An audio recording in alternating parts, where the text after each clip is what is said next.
పుల్లారావు గారు నమస్తే. నమస్కారం నమస్కారం నమస్కారం సార్ ఏంటి జనసేన తెలుగుదేశం పార్టీకి సంబంధించిన సీట్ల వాళ్ళు పొత్తు పెట్టుకున్న తర్వాత సీట్ల సర్దుబాటుకు సంబంధించిన అంశం పైన యాంబిక్విటీ, అసలు పొత్తు ఉంటుందా లేదా అనే ఒక యాంబిక్విటీ, జోగయ్య గారి లేఖలో ఉన్న అంశాలు, వీటిపైన మీ విశ్లేషణ ఏంటి? ఒకటి ఫస్ట్ అండ్ ఫార్మోస్ట్ నేను జోగయ్య గారితో టచ్ లో లేను, కానీ of course son is a good friend of mine and all that.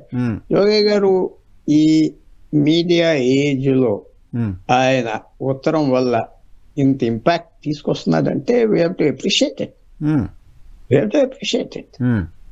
ఇందాక ఒక సీనియర్ జెంటల్మెన్ ఆయన రిటైర్ అయిపోయాడు ఇంటికాడ కూర్చోవాలంటే ఐ డోంట్ లైక్ ఇట్. రేపు ఆయన రిటైర్ అయిపోయి ఇంటికాడ కూర్చోమన్నా I will object to it.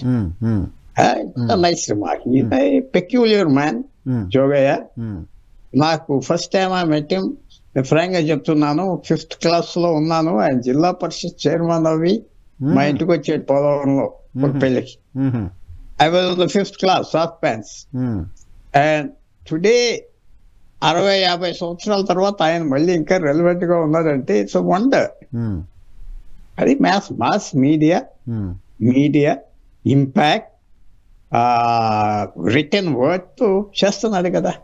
ఈవేళ నంబర్ ఆఫ్ ఆపర్చునిటీస్ నాకు టీవీ మీద మాట్లాడటానికి వస్తే అంతా సబ్జెక్ట్ ఇదే, జోగయ్యస్ లెటర్స్.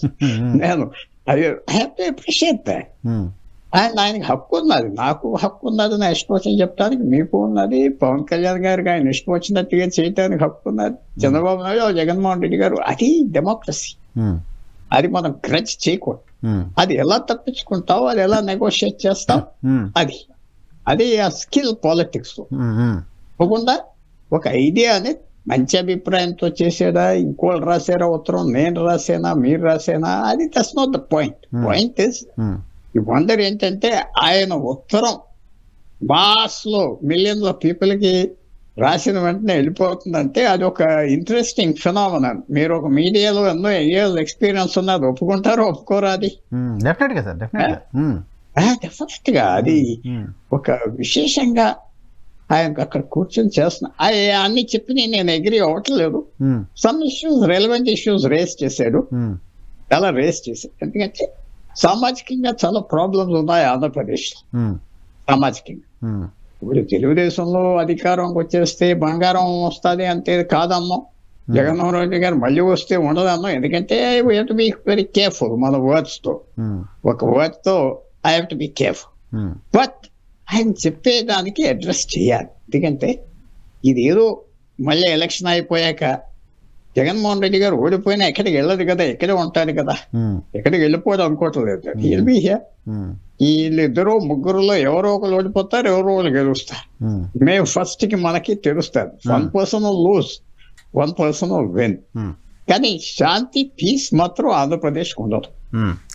ఈ cost war has become two ugly. కాదు ఇప్పుడు మీరేమంటారు? దీపక్ రెడ్డి గారు ఇంతకుముందు వైఎస్ఆర్ కాంగ్రెస్ పార్టీ పొత్తు విచ్ఛిన్నం చేయడంలో భాగంగా జోగయ్య గారితో ఇటువంటి లేఖలు రాయిస్తుంది అని కామెంట్ చేశారు. అది ఫర్ ఎగ్జాంపుల్ రాయిస్తే తప్పే ఉన్నది. అయ్యో తప్పు అంటే ఇదేమన్నా నీతి లేకపోతే ఇదేమన్నా రాయిస్తారు. ఆయన రాసే శక్తి ఆయనకు ఉన్నది, అది కూడా చెప్తున్నా. That I know. ఎప్పటి నుంచో ఉత్తరాలు రాస్తున్నాడు, స్టేట్మెంట్స్ ఇస్తున్నాడు. ఆయన ఎక్స్పీరియన్స్డ్ మ్యాన్. సో అది అడ్రస్ చేయాలి. అడ్రస్ చేస్తే బాగుంటుంది, చేయలేకపోతే సరే. ఆ పాయింట్స్ ఆయన రేస్ చేసిన ఎలక్షన్ లో తప్పకుండా ఇంపాక్ట్ ఉంటుంది. ఎందుకంటే మైండ్కి ఎక్కింది, ఇవాళ మీడియా ఏజ్ లో మైండ్కి ఎక్కింది. పవర్ షేరింగ్ అడుగుతున్నారు. పవర్ షేరింగ్ సంబంధించి ఎంతవరకు జనసేన క్యాడర్ నిజంగా దాన్ని కోరుకుంటున్నారు?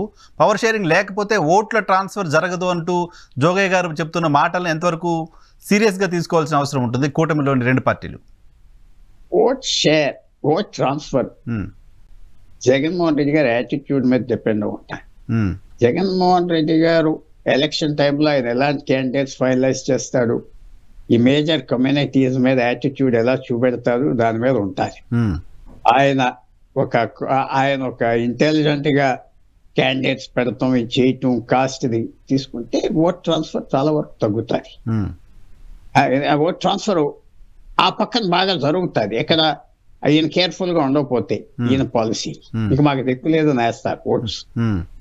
అండ్ సో అది ఆయన ఆయన జగన్మోహన్ రెడ్డి గారు యాక్టివిటీస్ యాటిట్యూడ్ మీద కూడా ఆధారపడి ఉంటుంది. ఈ సక్సెస్ ఆఫ్ ఈ కూటమి సక్సెస్ ఇది ఈవేళ నరేంద్ర మోడీ గారు ప్రాంతీయ పార్టీలందరినీ యునైట్ చేశాడు, ఆయన చేసాడు వ్యతిరేకంగా. అరవింద్ కేజ్రీవాల్ ని, కేసీఆర్ ని, మమతా బెనర్జీని వాళ్ళ మీద అటాక్ ఇచ్చి వాళ్ళందరూ కాంగ్రెస్ కూటమికి వెళ్ళారు. అక్కడ ఉంటారో ఉండరు వేరే విషయం. ఈ యూనిటీ అనేది పవన్ కళ్యాణ్ మధ్యన చంద్రబాబు నాయుడు మధ్యన వచ్చిందంటే జగన్మోహన్ గారు పాలిటిక్స్ అక్కడ ఫెయిల్ అయిందా, డివైడ్ చేయలేకపోయాడా, అది ఆయన ఆలోచించుకోవాలి.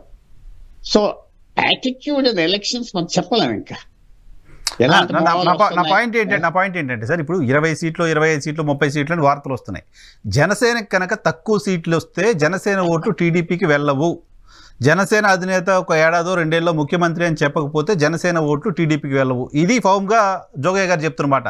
దీనిపైన మీ అనాలిసిస్ ఏంటి? దీన్ని మీరు అగ్రీ అవుతారా? నా పర్సనల్ వ్యూ ఏంటంటే జోగయ్య చెప్పిన మాటలు చాలా డీప్గా వెళ్ళినాయి సైకాలజీ, చాలా డీప్. ఇప్పుడు తెలుగుదేశం క్యాండిడేట్స్ పెట్టి నేను ఫ్రాంక్గా చెప్తున్నా, ఆ పాత మొహాలు తీసుకొచ్చి డంప్ చేస్తే మాత్రం కష్టం. వాళ్ళే కొత్త బట్టలు వేసుకుని తీసుకొస్తే, ఇదే కొత్త ఫేసెస్ తీసుకొచ్చి కొత్త ఇరాన్ తీసుకొస్తే అవన్నీ బాగా ఉంటాయి. మళ్ళీ సేమ్ పీపుల్ తీసుకొచ్చి పెడితే అది ఒక మార్పు ఏమొస్తుంది? మార్పు అని ఎలా చెప్తారు? సో ఎనీవే అవన్నీ పవన్ కళ్యాణ్ గారు కన్సిడర్ చేసుంటాడు ఆయన, ఎందుకంటే ఆయన కూడా క్రిటికల్ ఎలక్షన్. ఈ ఎలక్షన్ లో రిజల్ట్ కొద్దిగా బాగుండాలి ఆయనకి, పవన్ కళ్యాణ్. అలాగే చంద్రబాబు నాయుడు గారికి కూడా బాగుండాలి. సో ఇవన్నీ కన్సిడర్ చేసుంటారు. ట్రిక్స్ ఒకళ్ళ మీద ఒకళ్ళు ప్లే చేయలేదు నేను భావిస్తాను. But one thing for sure, candidate selection చాలా ముఖ్యం. ఏ క్యాండిడేట్స్ ఎక్కడ తెలుగుదేశం పెడుతున్నారో అది ముఖ్యం. వాళ్ళకి ఓట్ ట్రాన్స్ఫర్ అవ్వాలి. క్యాండిడేట్స్ ఓకే సరే, జోగయ్య గారు లెటర్ని కాసేపు పక్కన పెడదాం. మీకు ఆంధ్రప్రదేశ్ రాజకీయాలు బాగా తెలుసు, చాలా దగ్గర నుంచి అబ్జర్వ్ చేస్తుంటారు. మీకేమనిపిస్తోంది? సీట్ల సర్దుబాటు ఇష్యూ అనేది ఓట్ల ట్రాన్స్ఫర్ పైన ఇంపాక్ట్ చూపిస్తుందా లేదా? తప్పకుండా చూపెడతారు, క్యాండిడేట్స్ కూడా చూపెడతారు.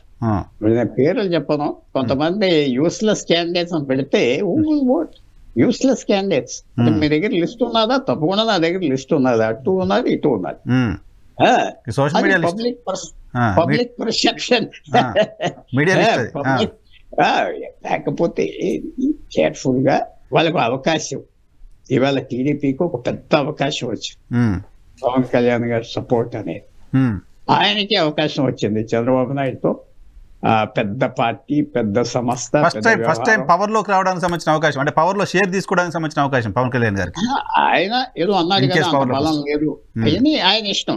అంత పార్టీ ఏంటంటే ఎవ్రీబడి, ఇదంతా including Congress party, including BJP అని వన్ మ్యాన్ షోస్. మనం ఏదో డెమోక్రటిక్ గా ఉంటాను అనుకుంటే కరెక్ట్ కాదు, ఎక్స్పెక్ట్ చేయడం కూడా కరెక్ట్ కాదు. సో ఇవన్నీ చూసుకున్నాక క్యాండిడేట్స్, ఎలాంటి క్యాండిడేట్స్ తెలుగుదేశం ముందలు తీసుకొస్తాయి అది చాలా ఇంపార్టెంట్. అది 175 పోటీ చేసిన, for example, good candidates, acceptable candidates అయితే బాగుంటాయి.